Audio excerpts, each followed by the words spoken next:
Seperti inilah suasana Vihara Vajra Bumi Silam Pari yang berada di Kelurahan Tabakoji, Kecamatan Lubuk Linggau Timur 2, Kota Lubuk Linggau, yang terus didatangi oleh umat Buddha untuk merayakan detik-detik peringatan Hari Raya Waisak di tahun 2019.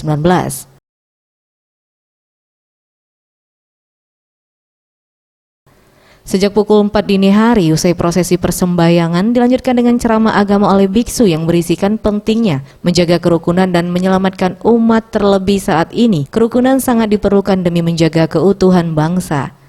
Selain itu, melakukan amalan yang dapat menyingkirkan karma agar hidup menjadi bersih dan banyak rezeki dengan cara bekerja lebih baik. Sementara itu, di penghujung acara perayaan Hari Waisak, para umat juga membacakan sutra persembahan untuk Buddha yang dibacakan oleh umat Buddha setiap lunar di hari kelahiran Buddha.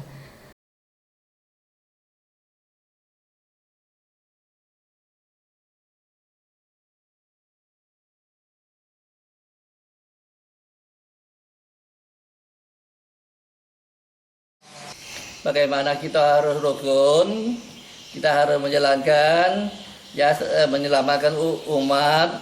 Bagaimana cara sang guru mengajarkan mengikirkan karma, supaya karma kita bersih, banyak rezeki.